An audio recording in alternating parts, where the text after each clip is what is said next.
Hi friends, it's Carlene Parisa-Parteau again, first year medical student at UCSF and founder and CEO of We Lead Surgery. As all of you know, this week has been Pride Week at We Lead Surgery because our goal is to amplify the voices of marginalized communities in the medical field. I've been so honored and humbled to see all the love and support from members of the LGBTQ community and allies alike, and now want to finish Pride Week by highlighting one of our followers, a good friend of mine named George.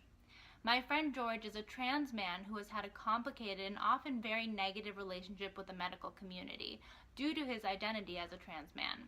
To shed some light on this important issue, I asked George to write a statement about his experiences, which I will read to all of you now. Each visit to a new doctor begins the same way. Checking in at the front desk, getting my vitals taken, the wait before the doctor comes in. After the doctor comes in, they review my medicines again. When they get to the last one, there's a squint, an awkward look, then the hesitant, testosterone? What's that for?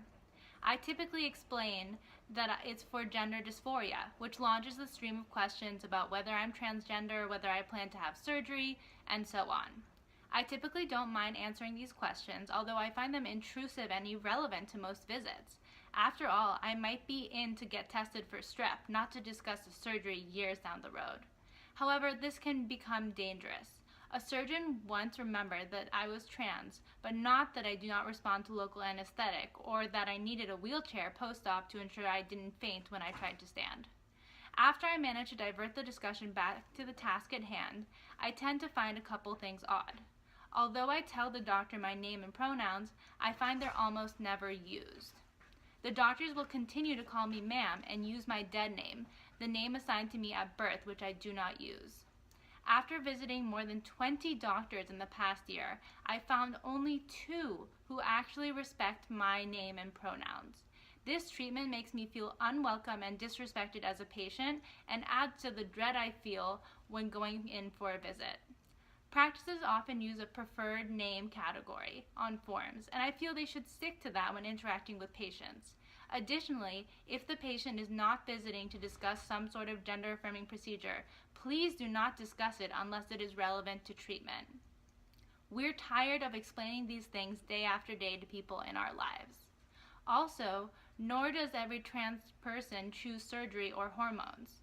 Asking these kinds of things feels very intrusive, as if people feel they have the right to know about my body simply because I'm trans. Transition itself is also subject to gatekeeping, or rigorous barriers that prevent trans people from accessing tools to transition. Most states mandate that a therapist decides when a patient should have access to hormones, when they can change their name, when they can receive any form of surgery, and so on. This practice is unfair, as another person is required to validate whether a person is trans enough to transition. Furthermore, this often requires seeking out specialized practitioners, which takes both money and time. After this approval, the battle with insurance begins. For example, surgery to remove breasts can cost as much as $12,000 if insurance chooses not to cover it, and most do not. The cost and gatekeeping only increases as a person chooses procedures that may affect reproduction. For example, insurance will not cover a hysterectomy until I'm 30, in case I want children. Never mind that I've never wanted biological children, that I would have severe pregnancy complications, and that I would likely not survive a pregnancy. This said, a hysterectomy will become medically necessary in the next few years as testosterone affects the uterus. In my extensive experience with the healthcare system, I found that doctors are disturbingly unknowledgeable about the intersection of being transgender, mental illness, and medicine. For example, during a hospitalization in the past year, I found that all of the doctors addressed me by my legal name and called me ma'am, despite EMTs and one patient advocate instructing them to do otherwise. Interestingly enough, although my dead name was on my wristband, the hospital changed my sex marker.